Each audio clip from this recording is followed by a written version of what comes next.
guys, good morning. Welcome to an Academy UGSnet. A very good morning to all of you. एक बार जल्दी से AV check कराएं मुझे. Yes, we are live. Good morning, Ruhi, Preeti, Smita, Jyoti, Avni, Anshu, Yati, Sharma. Good morning everyone. एक बार जल्दी से मुझे बताइए कि क्या मेरा AV क्लियर है. और वेलकम करती हूँ मैं आप सभी का इंडिया का लार्जेस्ट लर्निंग प्लेटफॉर्म पिछले एक साल के अंदर, जिसने यूजीसी नेट कैटेगरी के अंदर एक रेवोल्यूशनल काम करके दिखाया है. और आज आप देखते हैं कि मैक्सिमम ऑनलाइन लर्निंग जो है वो यूजीसी नेट की अब डेवलप हो गई है. राइट, ऑल क्लियर है. चलिए, थैंक यू सो मच. तो चलिए शुरू करते हैं गाइज आज का हमारा डिस्कशन इस इंडिया के लार्जेस्ट लर्निंग प्लेटफॉर्म के ऊपर. मेरा नाम अदिति शर्मा है गाइज. पिछले एक साल से मैं आप लोगों को यहाँ पर पढ़ा रही हूँ और पिछले एक साल में ही, इससे पहले शायद नेट कैटेगरी थी भी नहीं, बट अब जो यूजीसी नेट कैटेगरी है वो अनअकैडमी पर बहुत अच्छे रिजल्ट्स के साथ में सक्सेसफुली रन हो रही है और काफ़ी ग्रोथ हम लोगों ने देखी है. सो आई होप कि आप सभी लोगों का बहुत बेनिफिट हो रहा होगा और आप सभी लोगों ने अच्छे से अपनी तैयारी की होगी. इंडियन लर्निंग सिस्टम के साथ में काम करते हुए आगे हम लोग बढ़ रहे हैं. एक छोटा सा नोशन है जिसके ऊपर मैं हमेशा एम्फेसाइज करती हूँ. रेफरल कोड मेरा अदिति 10 है गाइस, जिसे आप कंसिडर कर सकते हो किसी भी तरीके का सब्सक्रिप्शन लेने के लिए अनअकैडमी पर. मेरा JRF जो है वो कंप्यूटर साइंस पेपर 2 से है. साथ ही साथ अगर आप लोग चाहते हैं कि आप भी JRF की जर्नी में किसी का सपोर्ट चाहते हो, आप लोग चाहते हो कि आपकी तैयारी भी और एक नेक्स्ट लेवल की जा सके, क्योंकि कंपटीशन नेक्स्ट लेवल चला चुका है, तो डेली लाइव क्लासेस आप ले सकते हो. प्रैक्टिस और रिवीजन आप लोग डेली कर सकते हो, क्योंकि अब जो मई वाला एग्जाम है वो ज्यादा दूर नहीं है ना. और ऐसे बहुत सारी चीजें दिख रही है जो शायद एग्जाम को पोस्टपोन करने के बारे में इंडिकेट कर रही हो, बट स्टिल अपने डेडिकेशन के साथ में कभी भी कहीं भी पढ़ने की जो आपकी तैयारी है वो आपको करनी है. तो स्टार्ट लर्निंग क्लिक करिए unacademy.com पे जाके, या फिर अपने मोबाइल फोन के अंदर अनअकैडमी लर्निंग ऐप को इंस्टॉल करिए और आप भी इस 3.2 बिलियन वॉच मिनट्स के अंदर शामिल हो जाएगा. जब आप देख सकते हो कि कितना ज्यादा आप लोगों के लिए वहां पर बेनिफिट आपको मिल रहा है, चाहे प्लस सब्सक्रिप्शन हो चाहे आइकॉनिक सब्सक्रिप्शन हो. बहुत ही नॉमिनल चार्जेस के अंदर हर बच्चे तक एजुकेशन पहुंचाना, यही अनअकैडमी का थीम रहा है हमेशा से गाइस. तो इस रेवोल्यूशन का पार्ट रहिए. लेट्स क्रैक इट, ये जो हमारा स्लोगन है इसके साथ जुड़िए. Live classes, test series, unlimited practice. आपको 16K से ज्यादा एजुकेटर्स मिल जाएंगे अनअकैडमी पर. अगर मैं अपनी कैटेगरी की बात करूं तो हमारी कैटेगरी के अंदर आप लोगों को हमारे अनअकैडमी पर मिलेंगे लगभग गाइस अराउंड 200 एजुकेटर्स, और ये 200 एजुकेटर्स अलग अलग सब्जेक्ट्स आपको पढ़ाते हैं, तो आपको बहुत बेनिफिट होने वाला है. इसके भी एक लेवल ऊपर चला जाता है guys iconic subscription. Iconic subscription की फीस प्लस से थोड़ी ज्यादा है, but iconic as the name suggest iconic ही है. अगर आप लोग PhD करना चाहते हो, अपने पेपर 2 को और ज्यादा स्ट्रॉन्ग करना चाहते हो ना, तो अभी से अपनी तैयारी शुरू करें. मैं हमेशा बोलूंगी कि जो भी ग्रेजुएट बच्चा या जो भी पोस्ट ग्रेजुएशन परसुइंग बच्चा ये देख रहा है ना, कोशिश ये करना कि फालतू की ऑफलाइन कोचिंग्स के अंदर अभी पैसे इन्वेस्ट मत करिएगा. इस वैसे भी है नहीं यूजीसी नेट की, और जो है उनमें करना मत, क्योंकि अभी टाइम ऐसा ही चल रहा है. कब कौन सी कोचिंग बंद हो जाए कोई आइडिया नहीं है. तो नॉमिनल चार्जेस 12 महीने की फीस मात्र 12,000. रेफरल कोड अदिति 10 लगाओगे तो इंस्टेंट 10% डिस्काउंट के साथ में आराम से घर बैठ के अपने कंफर्टेबल तरीके से पढ़ाई करिए. आइकॉनिक की फीस सिर्फ 4,000 ज्यादा है, 16,000 की है. तो मुझे लगता है कि इससे बेस्ट ऑप्शन आप लोगों के लिए और कोई नहीं है. मैं हमेशा कहूंगी कि अगर यूजीसी नेट के साथ साथ आपका PhD ड्रीम है, असिस्टेंट प्रोफेसर बनना ही है, तो PhD करना तो कंपलसरी हो चुका है अब. तो 24 मंथ आप लोगों के लिए बेस्ट है. दीजिए अपने आप को एक साल और आपको डेफिनेटली रिजल्ट्स देखने मिलेंगे. पेपर 1 और पेपर 2 दोनों के नए बैच कोर्सेज स्टार्ट हो चुके हैं गाइस, जो आप लोगों के सामने है. 7 अप्रैल से हमने अपनी पढ़ाई और तैयारी शुरू कर दी है. अभी आप पर डिपेंड करता है. ये मेरा पूरा टाइम टेबल है कब कहाँ पढ़ाती हूँ. चलिए गाइस, इस प्रोफाइल को आप लोग फॉलो कर लीजिएगा अनअकैडमी लर्निंग ऐप पर. मैं आप लोगों से क्वेश्चन शुरू करती हूँ. डिस्क्रिप्शन में लिंक है पहला, तो आपको मेरे प्रोफाइल तक पहुंचा देगा. अगर आपको लगता है कि आपको मेरी क्लासेस अटेंड करनी है, मेरे साथ साथ बाकी सारे टॉप एजुकेटर्स भी आप लोगों को मिल जाएंगे. चलिए, तो क्वेश्चन नंबर 1 से शुरू करते हैं गाइस. देखिए, ये आप लोगों का प्रीवियस ईयर क्वेश्चन है. ये ऑलरेडी आप लोगों के एग्जाम में आ चुका है. जैसा मैंने आपको प्रॉमिस किया था, कुछ दिन हम लोग रिविजन करेंगे पुराने क्वेश्चंस का भी, राइट. तो देखिए क्या है. Which of the following release the special report on the ocean and cryosphere in the climate change. Special report कौन बनाता है इसके बारे में? जलवायु परिवर्तन की विशेष रिपोर्ट जारी कौन की करता है? Cryo cryosphere report.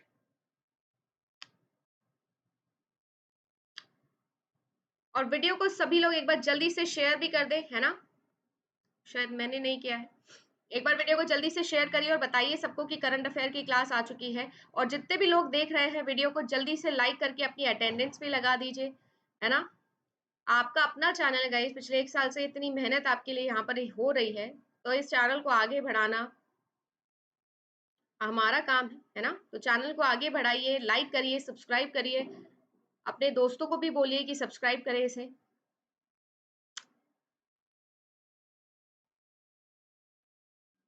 चलिए तो देखो ये गाइस, इसका करेक्ट आंसर क्या होने वाला है? आईपीसीसी, IUCN, WWF या UNDP। IPCC intergovernmental panel on climate change, ये बहुत इंपॉर्टेंट है full forms. IUCN international union on for conservation of nature. World WWF क्या होगा? World wildlife fund. और UNDP क्या है? United nations development programme. Correct answer इसका होगा ऑप्शन नंबर ए, ठीक है ना? ऑप्शन नंबर ए जो है वो इसका करेक्ट आंसर होने वाला है। IPCC intergovernmental panel on climate change जो है वो रिलीज करता है गाइस क्या? Special report on ocean and cryosphere in climate change, है ना? ये रिपोर्ट बताता है कि जो ओशन के अंदर और ग्लेशियर्स के अंदर जितने भी आइस डिपॉजिट्स हैं लैंड पे और सी पर, उन पर क्या क्या चेंजेस हो रहे हैं। आईपीसीसी का जो पैनल है गाइस, उन्होंने 2016 के अंदर ये डिसीजन लिया था कि ऐसी रिपोर्ट्स बनाई जाएगी। क्यों? क्योंकि हम लोग ग्लोबल वार्मिंग को 1.5 डिग्री सेल्सियस से क्या करना चाहते हैं? इस लेवल पर रखना चाहते हैं, बिलो 2% लेके आना चाहते हैं, है ना? तो ये डिसीजन वहां से लिया गया था। क्वेश्चन इंपॉर्टेंट है। आइए नेक्स्ट क्वेश्चन पे चलते हैं। रिसेंटली गाइस हुआ क्या था, पिछले साल का है ये, कि फॉरेस्ट एडवाइजरी कमेटी जो है उन्होंने अप्रूव किया implementation of green credit scheme, right? तो आपको ये बताना है कि ग्रीन क्रेडिट स्कीम के फीचर्स क्या क्या है यहाँ पर। गुड मॉर्निंग पूजा।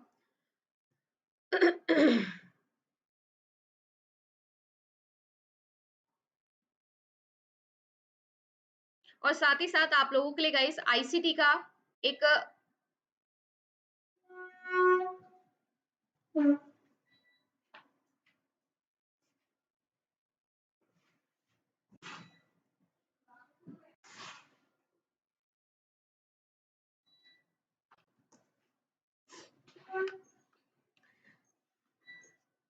चलिए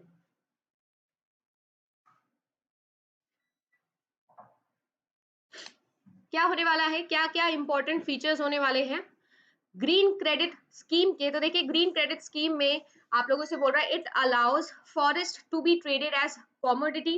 it allows the forest department to outsource one of its responsibilities of reforesting to non government agencies. तो इनमें से कौन सा स्टेटमेंट है जो यहाँ पर ट्रू होने वाला है गाइज, ये आपसे पूछा था। तो देखिए गाइज दोनों ही यहाँ पर जो बातें हैं बिल्कुल सही है, और ये मैंने आप लोगों को कंप्लीटली पढ़ाया भी था, है ना? फॉरेस्ट और फॉरेस्ट प्लस इस स्कीम से, है ना? तो बिल्कुल सही बात है ये, जो आप लोगों की स्टेटमेंट नंबर 1 है और जो आपका स्टेटमेंट नंबर 2 है, दोनों की दोनों ही बातें यहाँ पर बिल्कुल सही कहती है कि एक तरीके से ये फॉरेस्ट को अलाउ करता है कॉमोडिटी के तौर पर यूज करने के लिए, है ना? जिसका क्या कर सकते हो आप, जिसको कमर्शियल तौर पे हम लोग यूज कर सकते हैं। और साथ ही साथ सिर्फ ऐसा नहीं है, governmental organisations, non governmental organisations और एजेंसी भी है जो इसके अंदर काम कर सकती है। हमारे यहाँ पर भी ऐसा बहुत सारा हो रहा है, और इसी इम्प्लीमेंटेशन के चलते, है ना, इसी कमिटी के चलते आप लोगों ने देखा होगा कि हिमालय रीजन के अंदर हमारे, या फिर आप लोगों ने देखा होगा हिमाचल प्रदेश के अंदर, जम्मू एंड कश्मीर के अंदर काफी सारे रेड प्लस स्कीम्स जो है वो यहाँ पर टेक प्लेस कर रहे हैं, जिसमें बेसिकली फॉरेस्ट को एज एन क्रेडिट यूज किया जाता है ना? फॉरेस्ट को एज ए क्रेडिट यूज किया जाता है। तो दोनों ही स्टेटमेंट बिल्कुल सही है, ठीक है ना? जो स्कीम है ये एनकरेज करेगी प्लांटेशन को, एफॉरेस्टेशन को गाइस ये बढ़ाने का काम करने वाली है। इसीलिए ये बहुत अच्छी है सस्टेनेबल डेवलपमेंट गोल्स और नेशनली डिटरमाइंड कॉन्ट्रीब्यूशंस के कमिटमेंट्स को फुलफिल करने के लिए हर उस कंट्री में जहां पर ये अभी तक फुलफिल नहीं हो पाए। नेक्स्ट क्वेश्चन जो आपका one of the most important schemes है, जिसके सबसे ज्यादा क्वेश्चन आपके यूजीसी नेट एग्जाम में बने हैं, वो कौन सा है? वो है आप लोगों का गंगा काउंसिल के ऊपर, है ना। नेशनल गंगा काउंसिल के बारे में कौन सा स्टेटमेंट ट्रू नहीं है, ये आप लोगों से इस क्वेश्चन में पूछा गया है। नमामि गंगे प्रोजेक्ट के बारे में भी आप लोगों से काफी क्वेश्चंस पूछे जाते हैं, और नेशनल गंगा काउंसिल ये भी एक इंपॉर्टेंट डोमेन ऑफ क्वेश्चन है। इस बात की तो गारंटी है कि जितने भी बच्चे सुबह का 20 से 25 मिनट का ये करंट का सेशन देखते हैं, गारंटीड उनकी पीपल एनवायरनमेंट अच्छे से रिवाइज हो रहा होगा, क्योंकि पीपल एनवायरनमेंट का मेजर एम्फेसाइज होता है आप लोगों के यहाँ पर करंट में।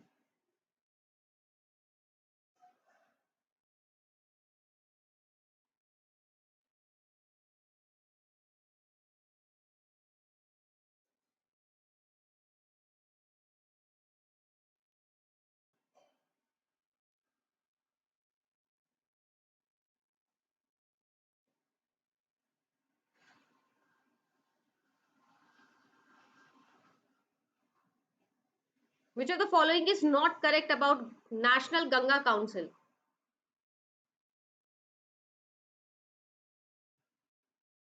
It was created in October 2016. It is headed by Home Ministry. National Ganga Council would have been on board the chief minister of 5 Ganga basin states, which is Uttarakhand, Uttar Pradesh, Bihar, Jharkhand and West Bengal, या फिर none of these। क्या होने वाला है? देखो C option यहाँ पर दे रहे हैं बाकी सभी बच्चे। मैं बात कर रही हूँ आप लोगों से नमामि गंगे प्रोग्राम के बारे में।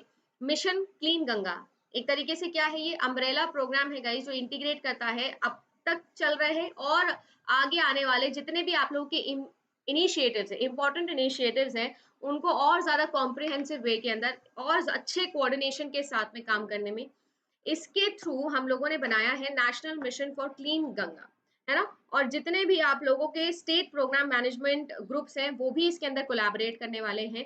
बात ऐसी चल रही है कि इसे हेड जो है वो होम मिनिस्ट्री नहीं करेगी गाइस, इसे हेड करने वाले हैं प्राइम मिनिस्टर। तो नॉट की वजह से यहाँ पर आप लोगों का करेक्ट आंसर क्या होने वाला है? करेक्ट आंसर आपका होने वाला है बी, क्योंकि ये स्टेटमेंट गलत है। होम मिनिस्ट्री नहीं, प्राइम मिनिस्टर है जो इसे हेड करने वाले हैं। और जो लोग आंसर दे रहे हैं सी, वो बिल्कुल गलत है। बिल्कुल सही बात है, क्योंकि स्टेट मैनेजमेंट जो है वो साथ में मिलकर काम करेगा सेंटर के में, और इसी वजह से आपका UK that is Uttarakhand, UP, Bihar, Jharkhand और वेस्ट बंगाल, जो कि आपके पांचों बेसिन है, गंगा बेसिन स्टेट्स है, इन सब के चीफ मिनिस्टर जो है वो बोर्ड मेंबर्स के तौर पर यहाँ से अटैच रहेंगे, है ना। तो डिसेंट्रलाइज सिस्टम के तौर पर यहाँ पर काम किया जाएगा। और एक बहुत इंपॉर्टेंट स्कीम है जो 2016 में शुरू की गई थी, गंगा रिवर है हमारी, उन्हें क्लीन करने के लिए, ठीक है।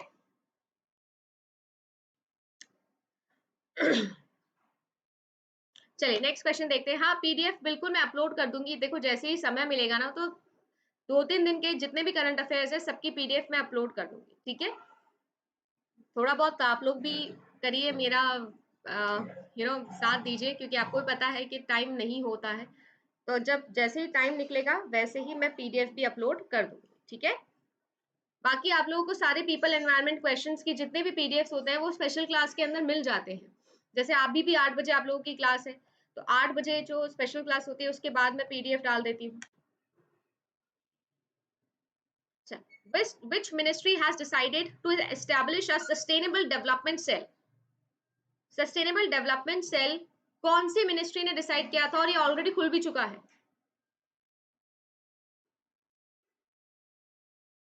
और काम ऐसे चलेगा नहीं गाइस, देखो अगर आप लोगों को इंटरेस्ट नहीं है तो फिर मैं करंट अफेयर क्यों किसके लिए पढ़ा रही हूँ। मुझे लगता है कि पीपल एनवायरनमेंट हायर एजुकेशन को रिवाइज करने का एक अच्छा तरीका है, ये आईसीटी को रिवाइज करने का एक अच्छा तरीका है। वैसे भी कुछ दिनों बाद में मैं पेपर 2 शुरू कर दूंगी अपना यूट्यूब पे, तो शायद ही करंट अफेयर के वीडियोस होंगे।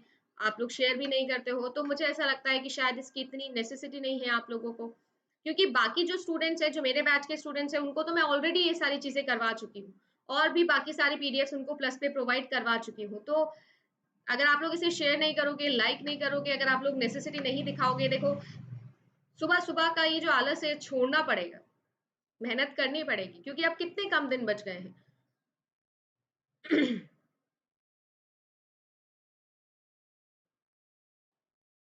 कौन सी मिनिस्ट्री है जिन्होंने डिसाइड किया है to establish a sustainable development cell? देखिए गाइस, मिनिस्ट्री ऑफ कोल जो है उन्होंने ये डिसाइड किया है, यानी कि इसका आंसर होगा ए। नहीं, हर बात में just because ministry of environment forest and climate change people environment से रिलेटेड होगा। पीपल डेवलपमेंट एनवायरमेंट, पीपल से रिलेटेड सारी चीजें, एनवायरमेंट से रिलेटेड सारी चीजें और उनके डेवलपमेंट से रिलेटेड भी सारी चीजें। तो सिर्फ जरूरी नहीं है कि आप लोगों का हर क्वेश्चन में आप एनवायरमेंट वाला ही ऑप्शन लगा के आओ, थोड़ा बहुत दिमाग लगाओ। मिनिस्ट्री ऑफ कोल है जिन्होंने ये किया है गाइस। ऑब्जेक्टिव क्या है? ऑब्जेक्टिव है to promote environmentally sustainable coal mining in the country and address the environmental concerns जो आप लोगों के हो रहे हैं यहाँ पर। देखो, माइंस के बंद होने में या फिर ऐसी जगह पे माइंस खोलना, जैसे अगर आप लोगों को याद हो तो लास्ट ईयर जब हम लोग करंट अफेयर्स पढ़ रहे थे, तो आसाम का जो आप लोगों का एक वाइल्ड लाइफ सेंचुरी है दिहांग पतकाई, उसके अंदर कोल माइनिंग शुरू कर दी गई थी और वहां पर जो है बहुत सारे एलिगेशंस लगाए गए थे। ठीक है ना? तो इसी तौर पर यहाँ पर सस्टेनेबल डेवलपमेंट सेल जो है मिनिस्ट्री ऑफ कोल ने बनाना शुरू किया, ताकि उनको अच्छे से हम लोग प्रमोट कर सके, सस्टेनेबल कोल माइनिंग को प्रमोट कर सके। ठीक है ना? अगर हम लोग बात करें किसकी, आप लोगों से पूछ लेते हैं गाइस कि कहाँ कहाँ पर कोल माइंस है आप लोगों के, तो देख सकते हैं आप लोग मेजर कोल माइंस जो है वो आप लोगों के 8 है यहाँ पर, जो मैंने सारे के सारे लिख दिए हैं। डायरेक्टली क्वेश्चन बनता है ना? डायरेक्ट क्वेश्चन बनता है आप लोगों का, सीधा सीधा क्वेश्चन बन जाता है, जैसे कि सिंगरौली हो गया, बोरका हो गया आप लोगों का, झारिया हो गया, रानीगंज हो गया, और सबको मैंने मार्क भी किया हुआ है। ठीक है ना?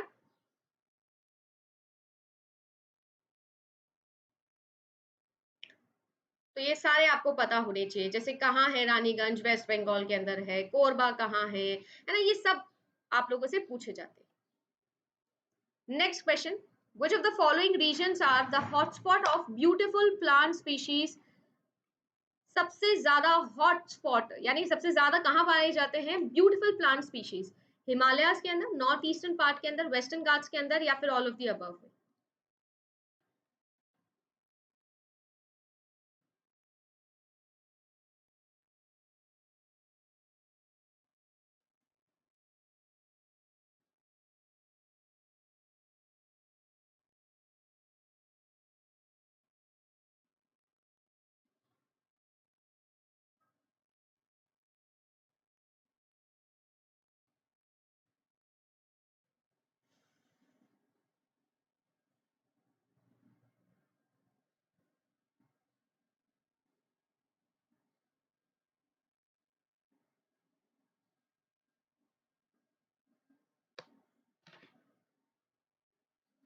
Which of the following regions are the hotspot of beautiful plant species? देखिए, करेक्ट आंसर इसका होने वाला है ऑल ऑफ दी अबव नहीं होगा। अगर आप लोग सिर्फ सोच के कि ऑल ऑफ दी अबव लगा हुआ है इसलिए लगा दोगे, इसलिए गलत है ये। वेस्टर्न घाट्स इसका करेक्ट आंसर होगा गाइस। यूजुअली जो है, देखिए, हम लोग ऑल ऑफ दी अबव लगाते हैं, वैसे मुझे ऐसा लगता है कि यहाँ का करेक्ट आंसर आपका होना चाहिए वेस्टर्न घाट्स। ठीक है? बट ये जो आप लोगों का क्वेश्चन एनटीए के एग्जाम के अंदर आया था, वहां पर answer all of the above आपको गिवन था। ठीक है? जबकि सबसे ज्यादा ब्यूटीफुल प्लांट स्पीशीज जो आप लोगों की देखी जाती है वो वेस्टर्न घाट्स में देखी जाती है, बट स्टिल मैं आपको एनटीए का आंसर भी बता रही हूँ और मेरा परसेप्शन भी बता रही हूँ। अब मुझे नहीं पता कि इस पर चेंज हुआ था, ये आंसर चेंज हुआ था या नहीं हुआ था, बट अगर आप लोगों के एग्जाम में ये क्वेश्चन आएगा तो हम भी ऑल ऑफ दी अबव ही लगा के आएंगे। देख सकते हैं आप, मैंने पीपीटी में भी ऑल ऑफ दी अबव ही लगाया है क्योंकि ये प्रीवियस ईयर क्वेश्चन है। जबकि अगर आप लोग इसे कंफर्म करने की कोशिश करेंगे तो आप लोग देखेंगे यहाँ पर कि वेस्टर्न घाट्स जो है वो इसका करेक्ट आंसर है ना? देखते हैं नेक्स्ट क्वेश्चन। देखिए,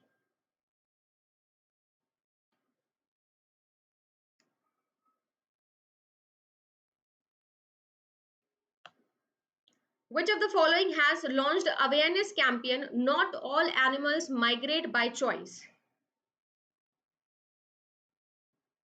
UN Environment India, Wildlife Crime Control Bureau that is WCCB,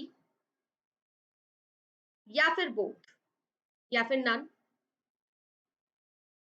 migratory species के ऊपर क्वेश्चंस आप लोगों के बहुत सारे बन चुके हैं गाइस, और हर बार बनते हैं।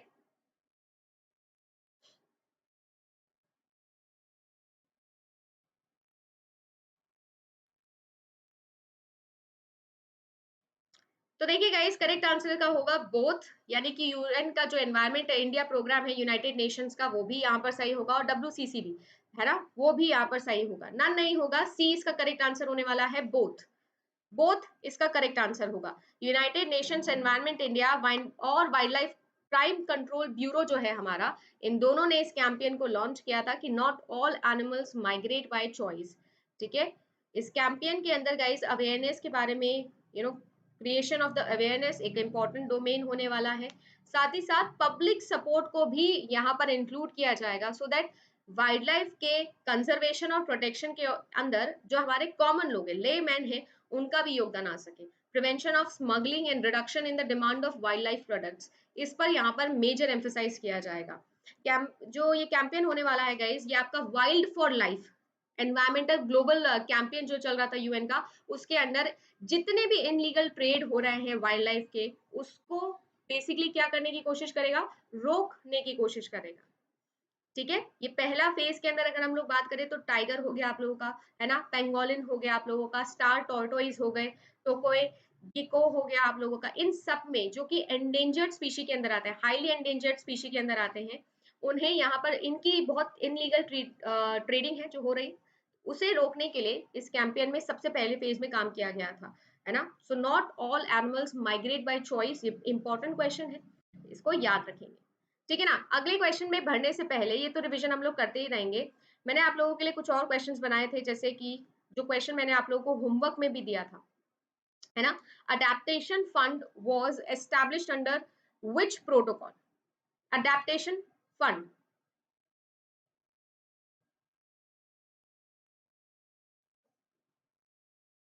Kyoto protocol, Montreal protocol, Cartagena protocol, या फिर वियना कन्वेंशन, किसके अंदर था guys?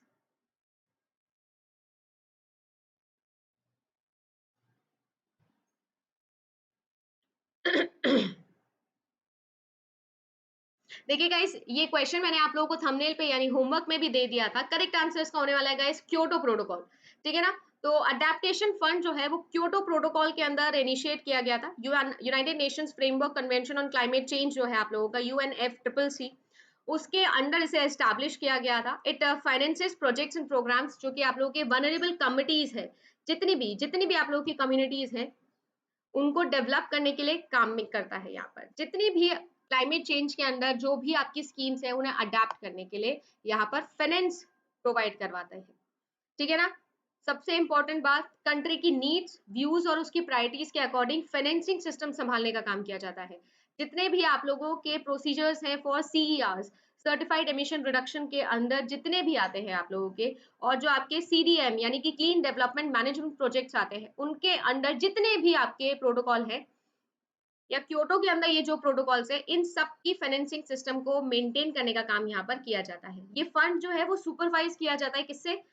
Adaptation fund board, AFB। ये सारी जो फुल फॉर्म्स है ना, ये बहुत इंपॉर्टेंट होता है। It is basically composed of 16 members and 16 alternates, जो कि हर साल में 2 बार मिलते हैं। ठीक है, सेमेस्टर वाइज मिलते हैं गाइस। अगर हम लोग बात करें कि अडेप्टेशन फंड के अंदर पैसा कहाँ से आता है, तो इंटरिम बेसिस पे यानी इंटरनल बेसिस पे वर्ल्ड बैंक जो है वो सर्व करता है गाइस एज अ ट्रस्टी। तो वेरी इंपॉर्टेंट क्वेश्चन याद रखेंगे आप लोग, adaptation fund, Kyoto protocol, clean development mechanism, ये आप लोगों के सारे मैकेनिज्म, ये सारे आप लोगों के रिलेटेड टर्म्स है ना। सर्टिफाइड एमिशन रिडक्शन, क्योटो क्यों नाम रखा गया है, कब शुरू हुआ था, ये सारे के सारे क्वेश्चंस आप लोगों के पूछे जा चुके हैं, है ना। मैं कोशिश भी करूंगी कि रात को 8 बजे वाला जो ब्रह्मास्त्र सीरीज होती है, उसके अंदर भी ये क्वेश्चंस को इंक्लूड करना शुरू कर दूं, क्योंकि वहां पर बहुत सारे स्टूडेंट्स हैं जो उस चीज को अच्छे से रिवाइज करके आएंगे, है ना। तो मैं आप लोगों से यही बोलूंगी गाइस कि आप लोगों को एक चीज हमेशा ध्यान रखनी है कि रिविजन अपना रेगुलर रखना है। तो आपका जो रिवीजन है उसे पूरे दिन में करिए आप लोग, और रात के 8 PM वाला free of cost mock test चल रहा है, आप इसे कंडक्ट करिए, आराम से आप लोगों का तैयारी होगी, रिवीजन भी अच्छा होगा। अभी के लिए मैं चलती हूँ गाइज, अभी के लिए इतना ही रखेंगे वीडियो को। कल आप लोगों के लिए ऑफ कोर्स नए क्वेश्चंस बना के लेके आएंगे। वैसे तो लेट्स क्रैक इट के एंथम जो होता है हमारा, इसी के साथ मिलूंगी आप लोगों से 8 AM अभी की स्पेशल क्लास में, जिसमें अगेन मैं आप लोगों से एयर पॉल्यूशन, वाटर पॉल्यूशन और साथ ही साथ renewable and non renewable resources पे क्वेश्चंस डिस्कस करने वाली हूँ। और 8 PM हमारा ब्रह्मास्त्र सीरीज चलता ही है, तो वो भी आज रहने वाला है। अगर आप लोग नहीं देखे हो अभी तक तो उसका रिवीजन करना शुरू कर देना।